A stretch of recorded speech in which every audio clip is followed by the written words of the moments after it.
Well, hello, everyone. My name is David Andolfatto. I'm chair of the economics department here at the University of Miami, and it's a pleasure to welcome Mário Centeno, former governor of the Bank of Portugal, former finance minister, and also past president of the Eurogroup. Governor Centeno earned his PhD in economics from Harvard University, where he studied labor market dynamics under Lawrence Katz. Before entering public service, he was a professor of economics at the University of Lisbon and a senior economist at the Bank of Portugal. As finance minister, he helped guide Portugal's recovery from the euro area crisis, combining fiscal discipline with strong growth and job creation, earning him a reputation as a pragmatic and empirically grounded policy maker. Congratulations, Governor, and welcome to the city of Miami. Well, thank you. Thank you, David, for having me and for this very generous presentation. But it's a pleasure to be here. Thank you for being here. You have a strong academic background, which is relatively rare in policy circles. And one question that I always like asking people with such credentials is how this academic background has served you in shaping the way you approach policy decisions, and especially when the theory and the political reality don't always align. Well, this is a very challenging question, but let me take my own approach to the combination of these two dimensions.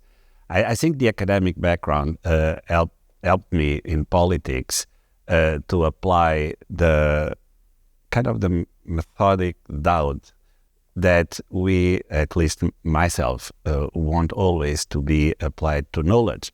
So I was most of the time asking myself and my colleagues where the foundations of some statements in politics came from. Because we base politics sometimes too much on perceptions and not as much on data. We, in academics, especially being a student of Larry Katz, every single paper of mine under Larry had to be tested against all possible data sets that could be available in the world, actually, not only in the US or in Europe. So data is really important. Looking at alternative theories, which in politics may be looking at different views. You write an abstract and it's a very closed statement. A law that you have to approve in Parliament is a different subject. You have to debate it with different views of the world. So if you think of the different data sets as being a way to challenge your results and see how they will, at the end of the day, be robust enough to become a paper, that's probably the way I thought about laws. So it is a very neat combination. I think also academics, in my case, also helped me to stress the gradualism of policies. We estimate marginal effects in our econometric exercises. Maybe the law should also apply gradual and marginally to reality so that we can, at the end of the day, be humble enough to not want to disrupt. Interesting. Well, given your success, I'm going to conclude that this background was very complementary to it was policy decisions, Indeed. Implementation, and persuading people, I guess, at the end of the day. Just to shift gears now a little bit, I wanted to talk a little bit about Europe. Mm-hmm. Many of our viewers from across the Americas, don't know the details of what's going on in Europe right now. It's a very important part of the world, of course. I was wondering if you could give us a brief overview of the macroeconomic landscape in Europe right now and what you see as the main headwinds and possible sources of resilience in the foreseeable future. That's important indeed, because Europe today exits this pandemics and inflationary episode in a position that is much better than the position we found ourselves in during the great financial crisis and then the second wave of this crisis that it, especially Portugal, in the form of a sovereign debt crisis. So the main macro traits that I will underline in terms of Europe will be, we have some positives. We have a positive net savings position. So we can use the savings in Europe to develop strategic sectors that we need to develop in Europe. It's not only defense, it's of course AI, the digital, the climate. We can do that because we have the means to do it. We have a very strong labor market, which is in great contrast to the sclerotic and hysteresis type of labor market that Europe, unfortunately, had in the 80s and 90s last century. We implemented many reforms and we opened our labor markets also inside Europe in a process of integration that still is going on, but also to the outside world. We have also, of course, some challenges. We keep a very low level of investment. Europeans are very risk averse. Institutions in Europe are developed to cope with this risk aversion. We keep talking a lot on risk reduction and not as much as we probably should in the concept of risk management. And that is something that is forcing probably Europe to put more effort than eventually was needed to grow. Because, again, with positive savings, with a strong labor market, with some tailwinds coming from some of the fundamentals of the economy, we could expect a different response of the economy. That is not happening. We have very low growth. There's the war, of course, and we cannot forget that the war is in Europe. And many of my friends and colleagues in the governing council or as ministers, they live in the border, in the eastern border of Europe, with the war with them. So it's that increases uncertainty, of course, and lowers confidence. So that's an external factor that we need to also take care. Can you touch on, you mentioned the net savings is positive for Europe as a whole. Yeah. But I presume it's not evenly distributed across the countries that are contributing to that surplus. Does this create tensions? That's one of the features of Europe that we've been trying to kind of smooth over time. The Stability and Growth Pact is precisely meant to take care of Let me get onto that. Okay. You actually served. I will connect both sides. Yeah, you actually served as president of the Eurogroup from 2018 to 2020. And for those of you who don't know what that is, the Eurogroup is the Council of Euro Area Finance Ministers that coordinates fiscal policy among the countries using the euro. And Governor Centeno, you were president of that group for 2 years. And during your tenure, the Eurogroup played a central role, I think, in shaping Europe's thinking on fiscal reform.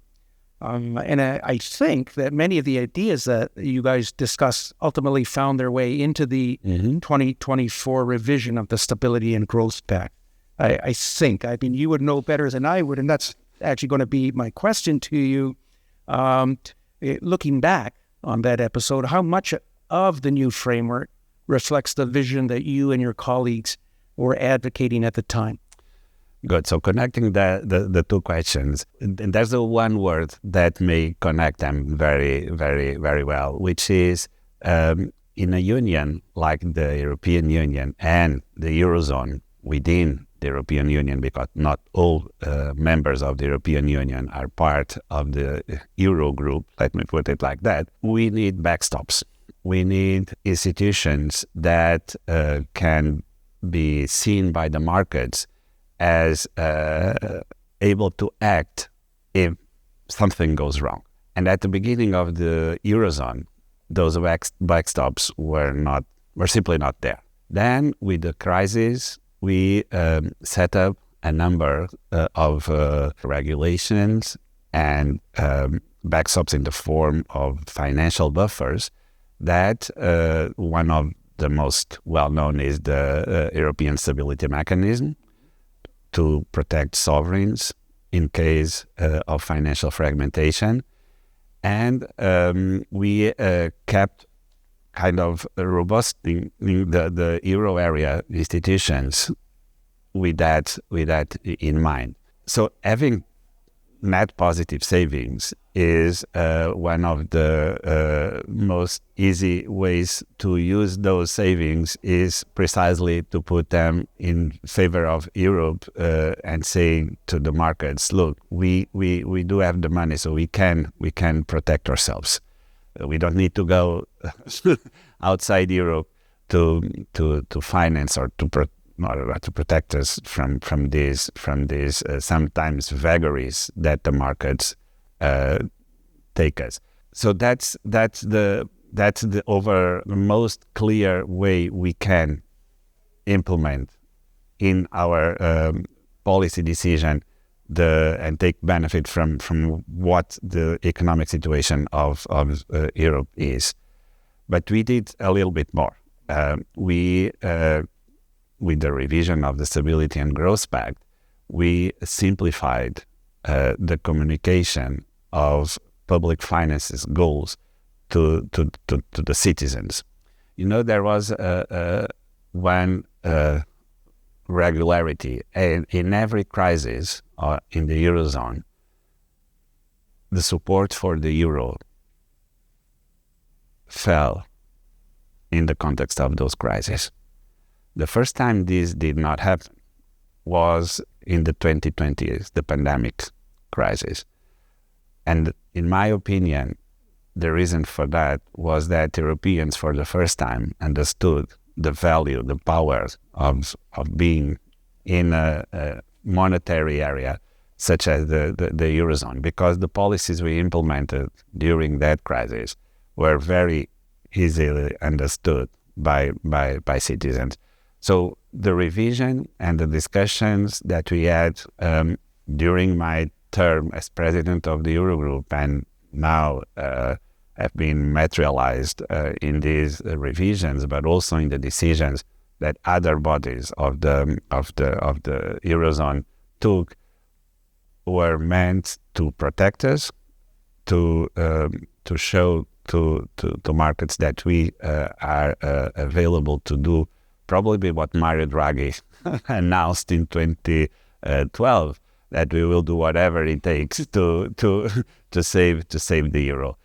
No risks of financial fragmentation surfaced the market during the pandemics or the inflation crisis. This is probably the biggest sign of success. There's still problems, I guess. I mean, do you think that the revised framework strikes the right balance between fiscal responsibility and kind of the flexibility that's needed for further investment and growth?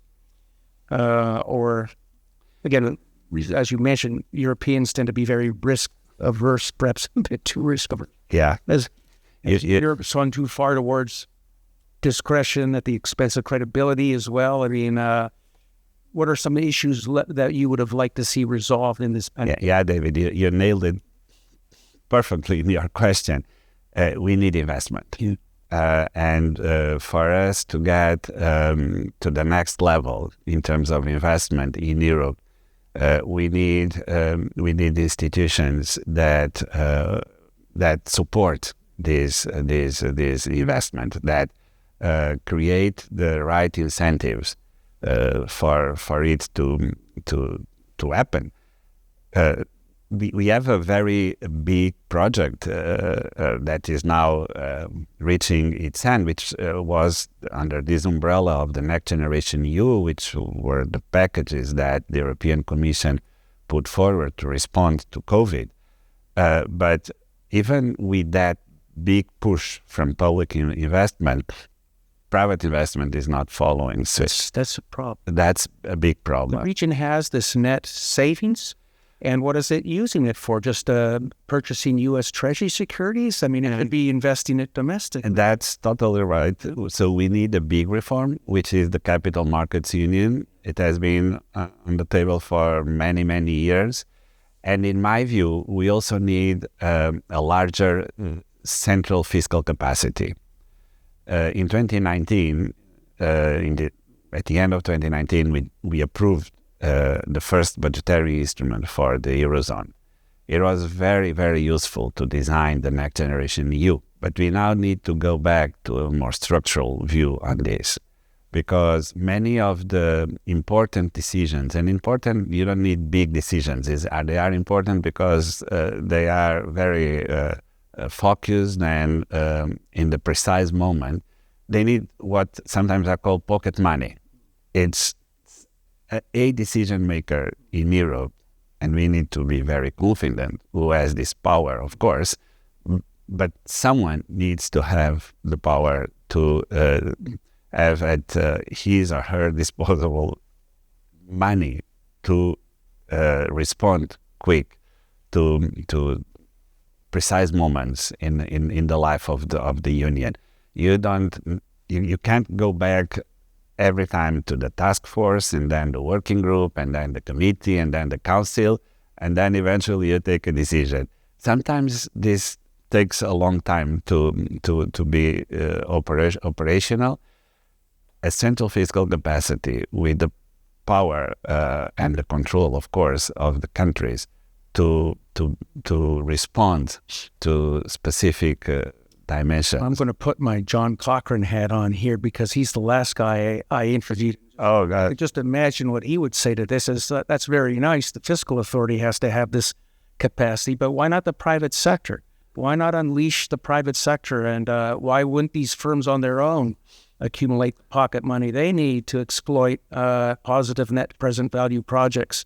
Totally agree. So it's the combination of both. And I was kind of complaining that even with the push of public investment, private investment is not following suit. So we need these capital markets in Europe that can attract and be the transmission between the private sector and the public sector to the final end of these, which are Europeans. We are falling behind precisely on this. Not that we are, again, risk lovers, because we are not. We will not become easily. Probably it's not even desire that we somehow become such sort of economic agents, but we can do more, for sure. Very good. Let me conclude with a question about whether or not you see lessons from Europe's fiscal rules reform, I should say, that could inform fiscal coordination in other regions, for example, Latin America or even in North America. Mm-hmm. Well, I'll be humble anyway in my answer to you, but I'm going to kind of wrap up in some of the topics that we already touched upon, because they really are important for these lessons. And because Europe also learned a lot of the mistakes even in the recent past that we kind of faced and actually paid the price during the sovereign debt crisis, for example. You need to convey to your partners in the union, but also, and probably more important, to outside. If you want to increase the international role of the euro, which is a project that is always postponed in Europe, but you need to provide the markets with enough confidence for the private sector to step in, and for that, I think the public institutions in these sort of monetary unions, to remain fiscally responsible, must be complemented with the backstops.